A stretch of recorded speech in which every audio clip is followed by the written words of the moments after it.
네, 이른바 블랙리스트 파문으로 문화계 전반이 크게 위축돼 있지요. 출판업계도 예외가 아닙니다. 특히 얼마 전 국내 2위 서적 도매상인 송인서적의 부도로 영세 서점과 출판사가 큰 피해를 입고 있습니다. 밀착 카메라 박소영 기자입니다. 지난 3일 부도가 난 국내 출판 도매 업체인 송인서적입니다. 창고 문이 굳게 잠겨 있는데 송인서적 채권단과 함께 안으로 들어갔습니다.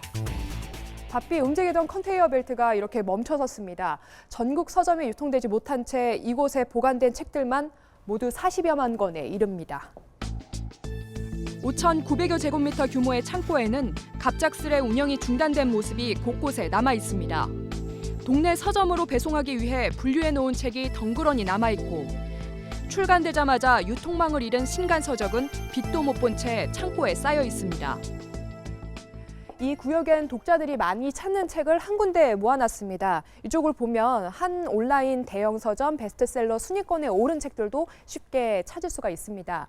이 옆쪽에는 신간 서적도 있는데 이렇게 거래 명세서도 남아 있습니다. 발행일이 2017년 1월 2일인데 출판사에서 출고되자마자 전국 대형 서점에 유통되지 못하고 이곳 창고에 고스란히 남아 있는 겁니다. 출판사로부터 책을 받아 전국 서점에 유통하는 송인서적은 국내 서적 도매상의 한 축이었습니다. 그런데 독서 인구가 줄고 온라인 서점과 대형 서점 공세에 밀려 결국 100억 원 규모의 어음을 막지 못했고 최종 부도 처리를 했습니다. 현재 파악된 피해 출판사와 동네 서점만 모두 4천여 곳입니다. 조선소 하나가 힘들어지는 거랑 거의 같은 인원들이거든요. 솔직히 송인서적이 부도가 나서 출판사들과 기타 서점 업계, 인쇄소, 제본서, 지류회사가 다 맞물려 있고요. 이미 인쇄업체의 2차 피해는 현실화됐습니다. 경기도 파주에 있는 한 인쇄소입니다. 출판사로부터 받은 송인서적 어음만 1억 2천만 원인데 엎친 데 덮친 격으로 인쇄 주문량도 절반가량 줄었습니다. 3,000부 찍을 거란 2,000부로 줄인다든지 1,000부라도 찍을 거를 안 찍고 있는다든지 이런 거는 눈에 보이게 나타나고 있죠. 당장 유통망을 잃은 동네 서점은 직격탄을 맞았습니다. 전혀 몰랐죠. 그는 책이 돌았기 때문에 부도 나는 거를. 그 다음날 책이 안 들어오더라고요. 그러니까 이제 뉴스 보니까 이제 부도 났다고 그래 알고 송인에서 부도 났다고 연락 받은 적도 없고. 송인서적이 부도가 난 날 마지막으로 입고된 책들입니다. 그 이후 책을 공급받는 데 어려움을 겪고 있는데 반품하지 못한 재고 서적도 문제입니다.